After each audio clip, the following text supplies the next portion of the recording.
3, 2, 1. In the heart of the future where ideas ignite, we're broadcasting live in the dead of the night. I'm Aragorn with Patrick, Will by my side, navigating tech waves on this warm ride. Welcome to the network, where innovation's a key. From AI to metaverse, to biotech's mystery. We dive deep, we explore, we converse. In the innovation network, we're reversing the curse. No. I like it. I like it. It's a new one. I like it. Let's keep on playing with it every episode till we have the perfect one. Good morning. Good morning. Good morning. I just realized that AI still doesn't know what etiquette is. Man, they're really upgrading the Google Suite as well, huh? Google Suite is definitely being upgraded. For those listening, I recently got a new phone while Patrick is looking at where we're going to get started. So I get the new Google Pixel Fold Pro 9. Loving it. Of course, it comes with the new most advanced Gemini for a year. And it's pretty much integrated into this Android version of Google. So that's nice. But it's really driving me insane because there's features on here. Like, for example, searching my email. I can ask the AI to search my email. But it only works on a free Google account. You cannot make that work on a paid business Google account, which I think is I just do not understand why that is. Why would they not roll it out first to the paying customers? I don't understand. No, and it's been like that for such a long time with all the new features on Google, and it really drives me insane. And you might argue it's because of quality control or because of liability issues, but what good is any of this if you can only use it in half your life and you only use it for your free time? Isn't this where the real productivity gains are to be made in the business side of things? So I just don't understand. Like, I'm seriously considering now transferring my whole Google Suite back to just a consumer account and it's going to take me like 2 days of work. But just after 10 years, I've not a single time with Google have I gotten features on my workplace that consumers got first. Sometimes not at all, sometimes months later. Unbelievable. Yeah, it's pretty weird. Let's talk a little bit further about the phone and your experience a little bit further down the line. It's also in this slide deck, which is a new format, right? We're going to upgrade our conversation a little bit with some supporting graphics here. But I think that the biggest news of the past days was this, right? Yeah, massive. Absolutely. 100% massive. So for have you had some time to play with it? I have played with it, yes. Yeah.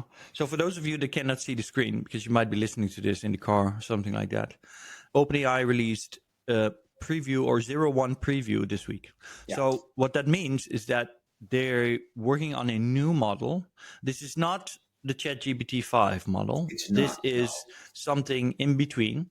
And this specific model is the only thing they're trying to achieve is to improve its reasoning ability. Because for those of you that don't know, although large language models have been very impressive in their capabilities, the thing that they scored very low on was reasoning. So on an average reasoning test, is the simple bench, which is right now a reasoning test for artificial intelligence models or large language models.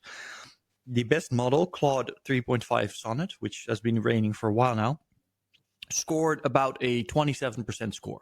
Right, 27% of the answers were answered correct if you ask it simple reasoning questions. So things like, if Kate's mother has 3 children, pop, crackle, and whatever, and then the AI was not able to say Kate, even though the answer is at the start of the sentence, because that kind of reasoning, that deductive reasoning, almost never worked. You couldn't play tic-tac-toe with these AI models. They couldn't solve a lot of easy riddles that we give our children. However, Preview 0.1, which is a preview of the final model that's not yet been released, is specifically built to improve reasoning. And it has improved its reasoning across the board by a massive margin. So much so that all the experts are saying that this is another paradigm shift in AI, in generative AI, which is just so funny because everybody says the generative AI hype is over. And then I've been saying, and of course we've been saying, Patrick, that it's not. And here we are, something that is really upsetting again, even without being a really next-gen model. Yeah, it's still a paradigm shift again in what's capable, because now it can basically do expert level, academic expert level tests. On PhD level, yeah. Yeah, PhD level tests and beat humans. Yeah. And it's funny that you did the tic-tac-toe. That's one of the ways to find out the strength of this model. I've been using ChatGPT over the weekend like I normally was using it, and you don't see any difference in there. You see a longer waiting time for some things, but this is specifically if you have complicated math problems or complicated physics problems. These kind of things is now solvable. I've seen some movies, some short clips, videos from other people testing this out over this weekend. It's pretty amazing what it does in that realm. And also the naming convention, it was Strawberry, it was GPT-5, but now they started renumbering it. So they're using that O from the Omni, and it's now version 1. We get a preview of it. And then they plan, as I understand it, to restart numbering 2, 3, 4 as they go with this new inference model, which is interesting. So everybody's waiting for ChatGPT-5, but they're taking it in a different direction, and they incrementally will come with improvements here. The reason they gave for this is because they already consider this such a paradigm shift, again, in the capabilities of models, that they just didn't feel it was warranted to continue the count. They basically wanted to make it very clear that this is already kind of reset on a higher level of capabilities. Exactly. Yeah, and it's really crazy because you're right. When you talk to ChatGPT on a lot of stuff, you won't see a massive difference initially because it really depends on, although there's been, look, if you take the benchmarks that they ran, there's a massive improvement across the board. However, the more exact you're talking, so the more exact of a knowledge or science you're trying to deal with, the better the results. Yeah. So if you're asking it something that has to do with psychology and human psychology, it won't change much because that was always non-exact, non-logical science. And so the improvements on that field are less. But because the improvements are across the board, it's very, very, relevant. Yeah. Here are the evaluations. Yeah. Yeah, the evaluation are just staggering, right? If you look at this one on the left, do you see my mouse cursor going over, or is that okay? No. So you see the GPT-4, the math level at 13 point, and now it's 83. That's where the thinking and reasoning is a huge difference. Yeah. And just to point this out to anybody listening or watching or reading our newsletter, of course, it goes from 60 to 94, but that constitutes a 56% improvement. And I just want to point out that GPT-4o in January this year was scoring less than 5%. So when people tell me AI already we're seeing reduced results, reduced improvements, no, we're seeing exponential growth. Yeah. Exponential growth. And although this is not across the board, this is specifically for reasoning skills, this is still massive. We've gone from 1 year from below 5% to now 94.8% on some benchmarks, right? Yeah. There are already benchmarks that we are no longer using for AI because every single AI model scores over 100%. So it is no use. Yes, right? Yes, they have to recreate different models. And also interesting in this picture, by the way, is you see, we talk about 83, but that's not released, right? This middle one is what is released. So we are looking at 56% score, and this is already currently what they have, what's been tested. Maybe they have O2, of course, already in the pipeline. Yes, they have. You're making some very important observations here. So first of all, yes, we're talking. You have to pay attention to GPT-4o versus the O1 preview, which is what we have available right now on the website, on the app, and then the O1 that is shown here is the final model, which is not yet accessible to us. Exactly. So that is important to point out. There was another graph. I don't know if you have that one here. It's from the same report, and it shows the progression curve, and it's super funny. Maybe you can, if we can't show, it doesn't matter. But it's super funny because the point is GPT O1 preview and O1 are on it like this. So there's O1 preview scoring like this, and then O1 is scoring like this. And then I was looking at it, and then at the end, when I was about to switch pages, I realized that GPT-4o was on there. It was one single dot all the way in the bottom, right? It was so low compared to the score that it wasn't even on the graph because they only compared O1 preview versus O1 itself. And those were literally an order of magnitude higher on the scoring chart.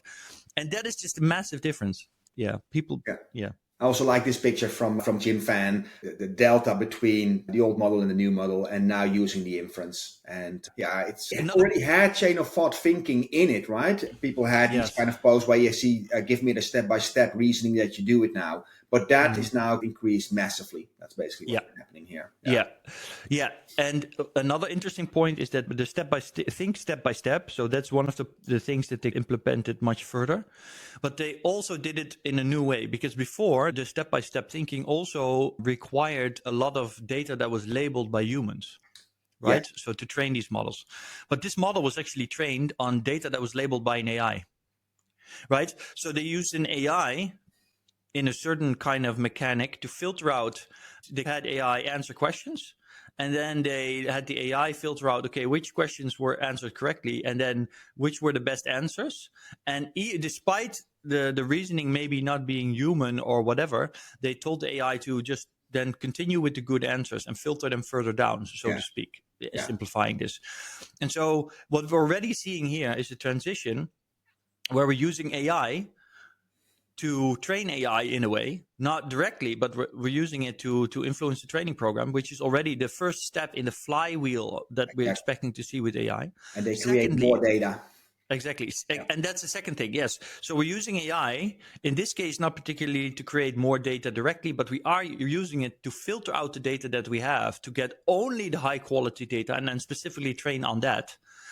And that makes us more efficient with the data that we use. So that ties back into the argument, in my opinion, of, okay, we're going to run out of data. So not only are we as humanity doubling the amount of data we create every year, I think we're not going to run out of data, but we're also already finding new ways to use AI, to train AI by making the data that we have more effective, more efficient. Exactly. Being more smarter with the data that we have. Indeed. Yeah. So what do you think, why does this matter most, what we see here?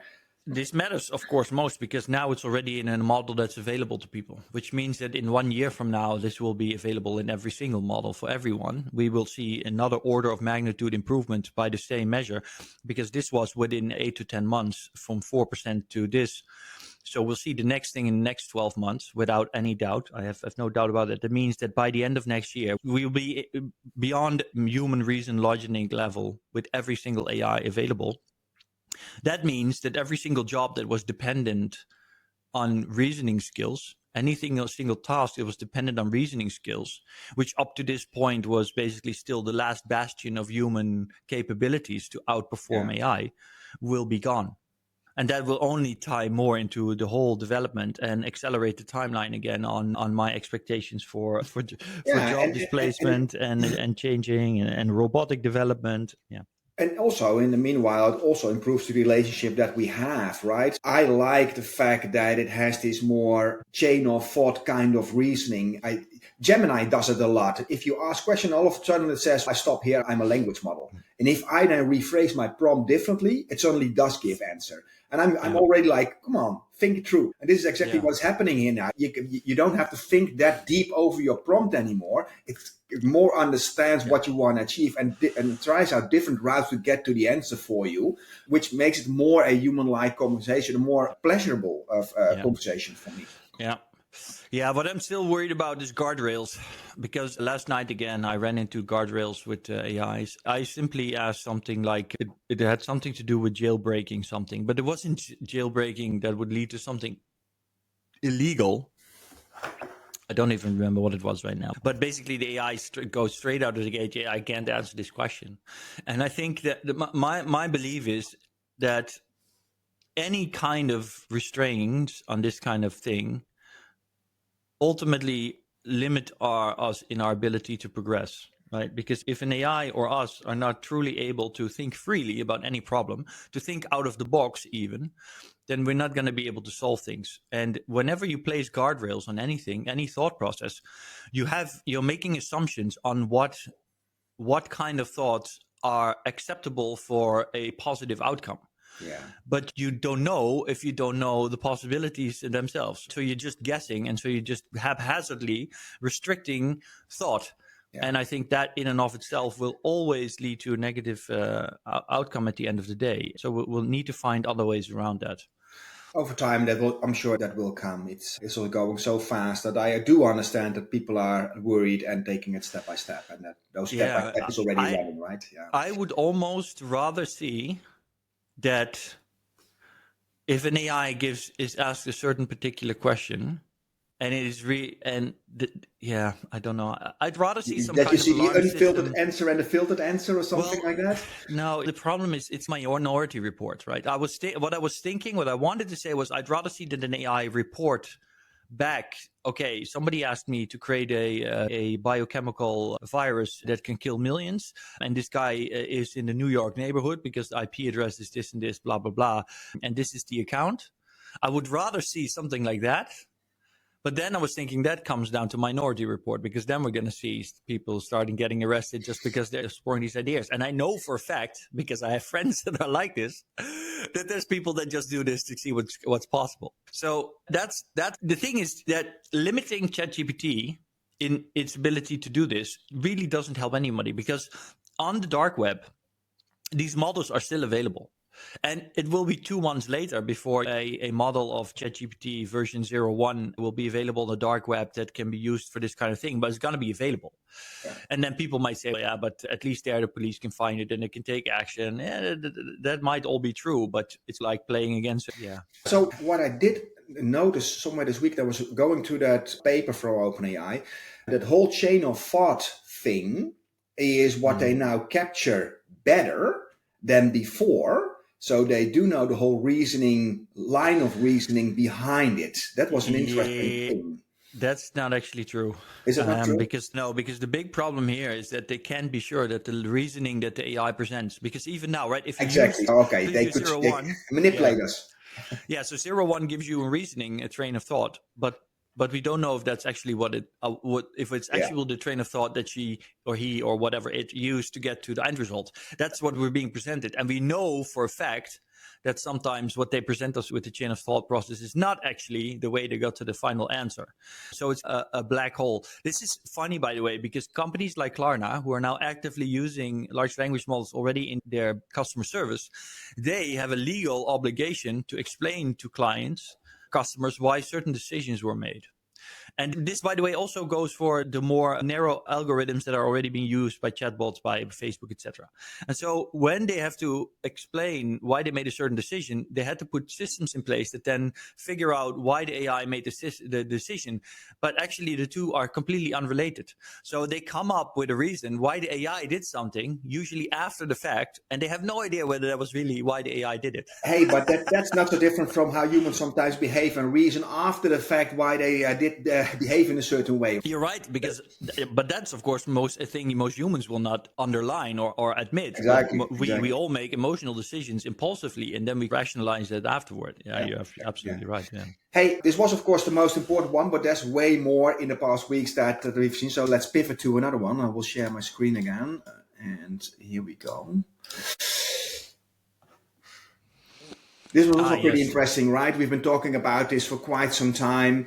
People are talking about from text to music, from text to code, from text to video, but from text to 3D objects and 3D worlds, that is also coming. Maybe next year will be the year of this, and we'll hear more about the term metaverse, Mr. Metaverse. Yeah. But Roblox is making a huge step forward here by just based on a text, have your entire environment created based on a text. Pretty nice. Yeah, this is big. Of course, right now I don't talk about Roblox in my keynote, but of course I've been for pretty much for all of 2001 and 2021, 2022. My keynote was mostly about the metaverse, and one of the big points that I tried to drive home even then was that Roblox is really one of the most influential 3D world platforms in existence right now, because almost every kid goes on Roblox. Basically, it has a walled garden ecosystem, which is, by the way, important to mention, right? Because basically Roblox is, you could almost call it the Apple of the virtual worlds, right? Because on Roblox itself, you can develop. So there's game developers now that basically work exclusively on Roblox, which is why they're not even really well known, because everybody talks about Roblox. I'm playing Roblox, so I do Roblox. But there's literally game development studios that exist inside of Roblox, that sell inside of Roblox, develop inside of Roblox. But of course, anybody can do that. If your kid is at home, they can develop on Roblox. However, up until now, of course, also in Roblox, you had to be able to do code, etc., etc. And I've had this in my keynote at the start of the year that Roblox was starting to implement the AI, but now it's going to a whole new level. And I think by the end of the year, we'll see even more progress. And this basically makes it possible for anybody to go into this Roblox environment and create any virtual world that they'd like to. Yeah.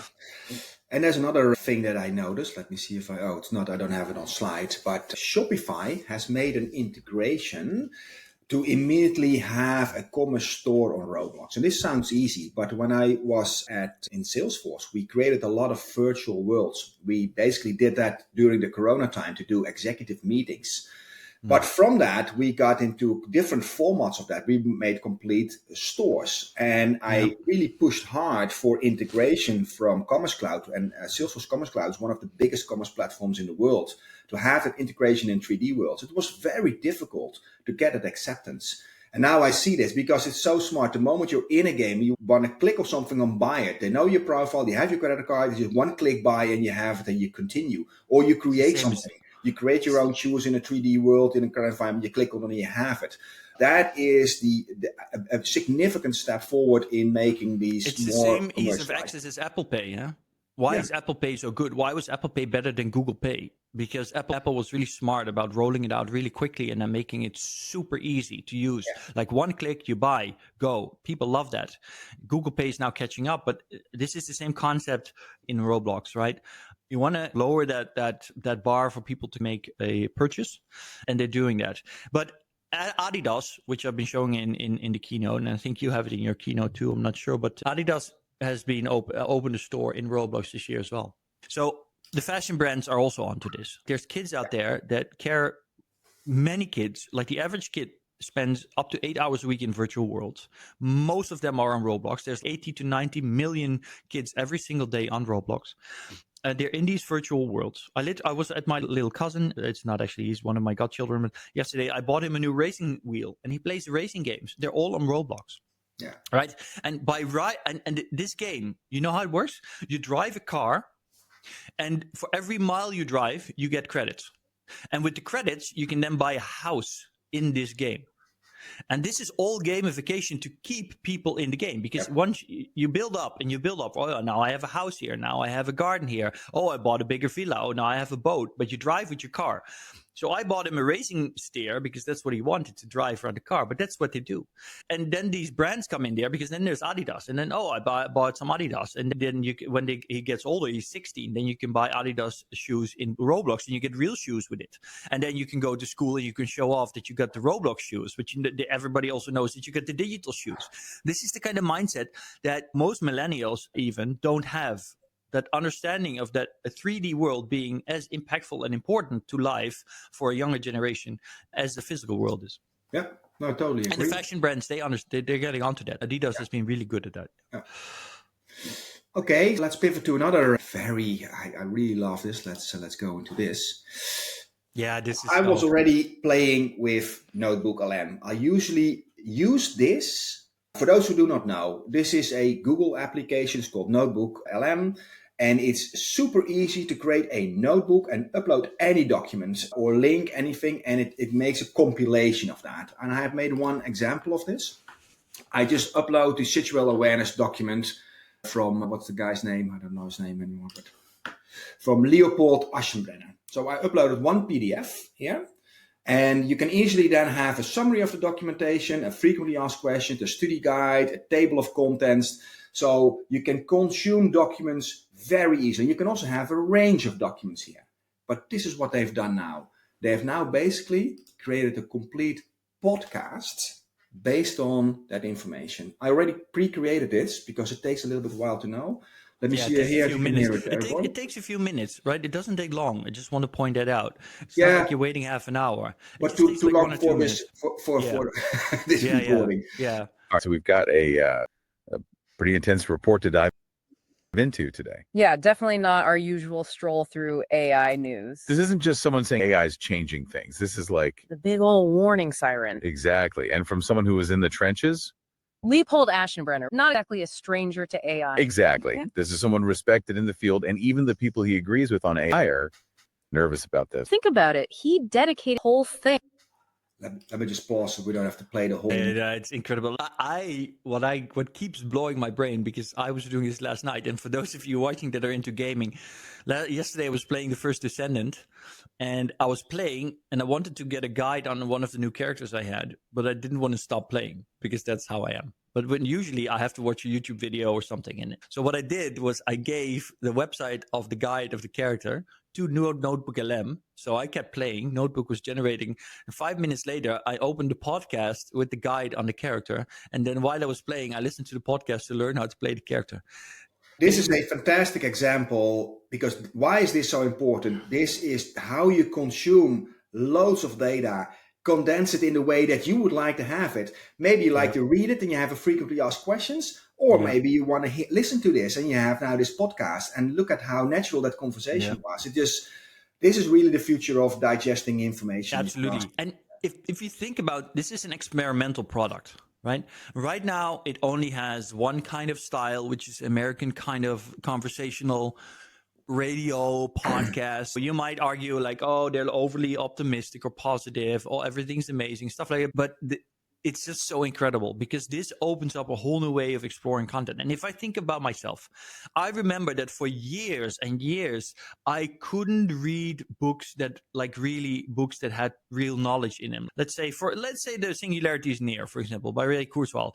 I had trouble picking that up and reading it. Not all books, because that book particularly I didn't have problems with because it was so captivating for me. But some books that were about valuable things, I find it hard to read. And then I found that listening to podcasts was something that was super easy for me. So it made content a lot more digestible. And then I found audiobooks, right? And I started listening to audiobooks. So books that I cannot read because it doesn't captivate me enough, I started to listen to them.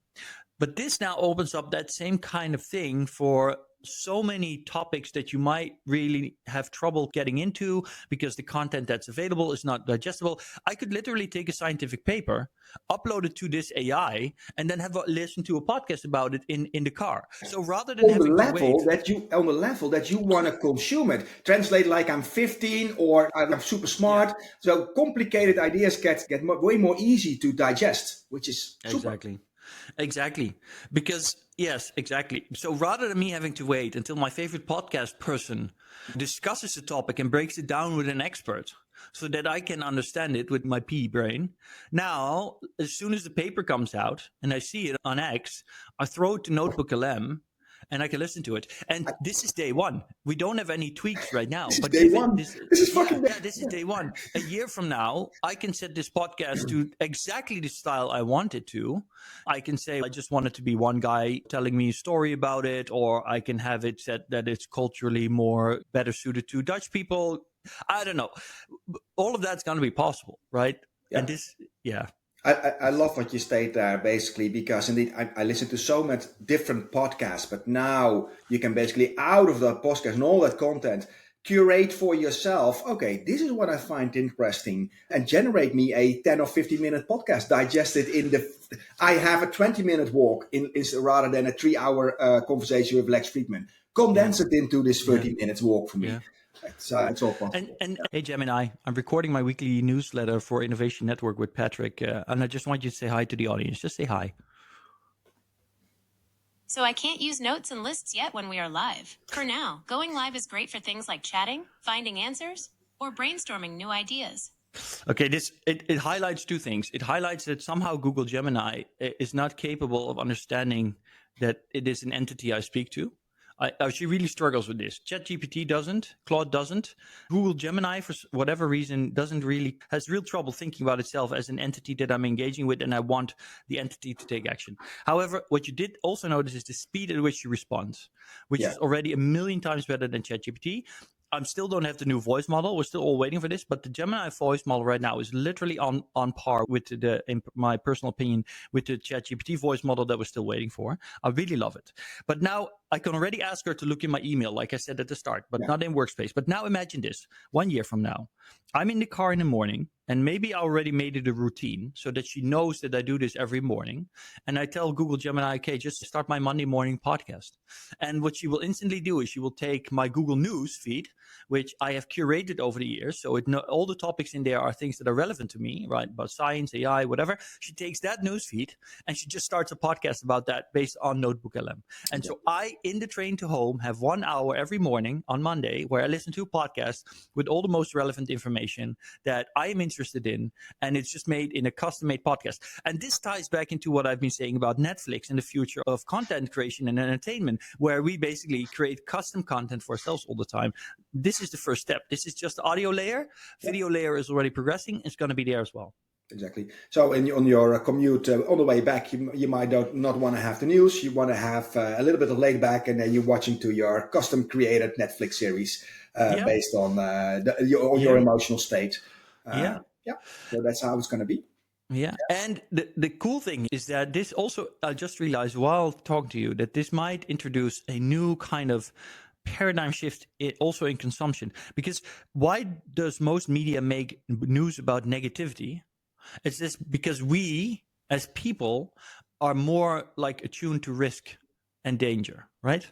But that's because we decide when we're listening to news what we want to pay attention to in that moment. But now we're adding a filter, right? We're adding a step in between because we're adding an AI that kind of aggregates everything that we want to listen to, that we want to hear, that we want to know, and then feeds it to us. And that is basically reminiscent of the Stoic idea, right? The idea of Stoicism, that you always have this one small moment in time where you can make a decision on how you react to the world.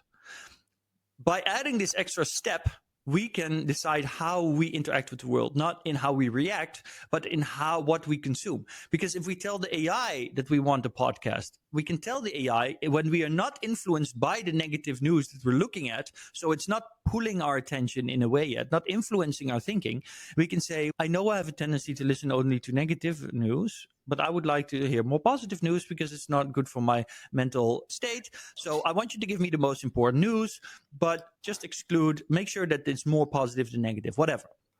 And that could completely change how people consume information about the world and therefore provide a completely different incentive also for media on what to create and what works and what doesn't. And I really like what you're saying here, and it's a nice bridge to something that we had excluded for the newsletter, but maybe it's interesting to include it now, and people are going to find this scary. What we're looking at now is Yoon, and they have released two, and they are specializing in chatbots and getting the emotion and an empathetic individual. Yeah.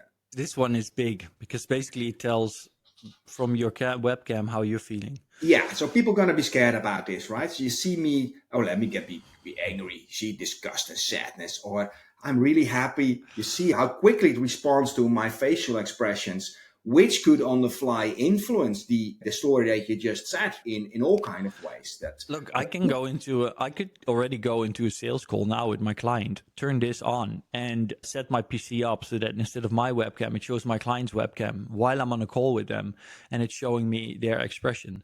So exactly. If this is a client that I'm not sure about or I don't really know how to read them, then I can get cues for myself. Okay, now he's enthusiastic. I'm going down the right path. Or things that have required years and years of training and kind of the experience for most people can now be outsourced in this way already. And this is great for autistic people, of course. But yeah, we're not just going to use it for autistic people because that's how we are. Google has bought Character AI for $2.5 billion. 2.5 billion, ladies and gentlemen. It was WhatsApp. WhatsApp was 4 billion at the time, and that was already like very expensive acquisition. Wait, yeah. See, this is the moment for these kind of things. Hey, Google Gemini, Facebook. What did Facebook pay for WhatsApp? It was actually Facebook, not Google, that bought out WhatsApp. They agreed to pay a massive $19 billion for the company. People thought it was a crazy expensive deal at the time. You might be curious why Facebook was so eager to buy them. It's because they wanted to get their hands on WhatsApp's super popular messaging platform and its huge user base. Facebook could see the writing on the wall. The future wasn't messaging apps. not just social Okay, networks. They figured that by Gemini, owning WhatsApp, Gemini, is that the biggest acquisition to date, or what's the biggest acquisition to date? Yep, you're right. The Facebook buying WhatsApp for $19 billion is still considered the biggest acquisition ever. In the tech Okay, world. and what about the character AI acquisition by Google now? How is that considered?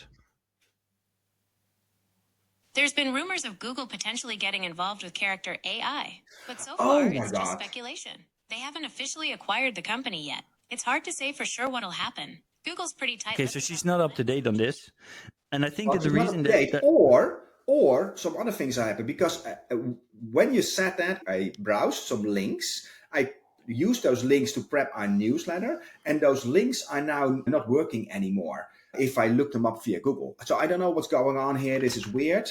But some other news sites that I found were all in alignment on the fact that this is an acquisition to get the top talent from character AI. And that's also what I found very interesting. Why WhatsApp might be the platform sale. This is because Google could recreate this in a minute, right? They could recreate the character AI if they want to. They bought this for the top talents, which is now being added to the Gemini platform. They're also using different, immediately the Google stack. They're going to work with Llama, and that's just striking. Yeah, that could be. But one, I think that Gemini, because Gemini is really quick in answering, I think that it doesn't depend on getting the latest information from the internet. She doesn't use RAG, I think, in the same way as, for example, Perplexity does to do research for us. So that's one. And that's why sometimes her information might not be so up to date. And two, I just don't think that it's possible, but character AI already had a massive established market and a big market share in a new market, right? The market of having an AI companion. I just don't think that Google would just wipe that kind of, I'm not sure Google would just wipe that kind of commercial bottom line off the table just to get some big minds. But I might be wrong. I don't know. It's hard to say. There's of course more than only these minds, but I think it's a big play to get the top people in. And you see all this consolidation to the larger companies. They're all buying up the smaller studios with the great talent, and they all end up with Amazon, Microsoft, etc. A lot of them. Yeah. You want to wrap it up with some final pixel, or did you sprinkle it now through the entire? I think I sprinkled it in. All I can say is we can do this. Yeah, all I can say is this is my first foldable phone. They've been around for a while, but I'm really impressed with it, especially with the AI features that came along with it. I, of course, use almost every AI model out there effectively, but I still believe that although the 0.1 preview is a massive leap in reasoning and it will have far-stretching impact on the usability of AI models, I think that ultimately for consumers, the most important changes will be when this kind of voice assistant becomes ubiquitously available. And I don't really know why Google isn't more on top of kind of pushing this, because they've made no ads, no commercials where you actively, not that I know, not that were widespread, where you see people talking to Gemini like I just did, even though I think that's its biggest selling point. The speed at which she responds, the quality of that response sometimes leaves something to be wanted. But the thing is that it doesn't matter because it's really quick, right? Because you realize in the few first interactions that sometimes she gives you bullshit answers. And so then you adapt to that really quickly. At least I do. Yeah. Because then if you have a conversation with her and you have a sense of, okay, maybe she's bullshitting me now, you can ask some follow-up questions, which, by the way, brings me back to something that comes up a lot in our newsletter, and that's prompt engineering isn't a thing.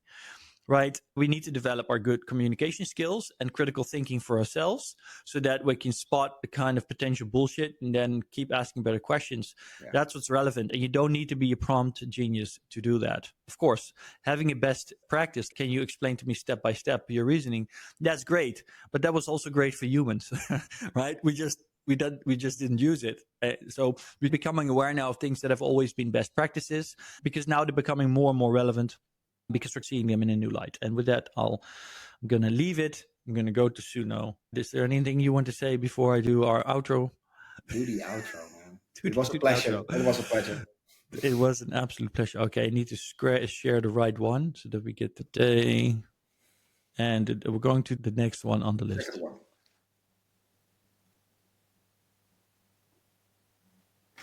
Which is not coming through. I'm not hearing anything. Are you hearing No. anything? Oh, Audio yeah. is set to 0. This is technology at its best. In the heart of the future where ideas ignite, we're broadcasting live in the dead of the night. I'm Aragorn with Patrick Wilder by my side, navigating tech waves on this wild ride. Welcome to the network, where innovation's the key. From AI to metaverse to biotech's mystery. We dive deep, we explore, we converse.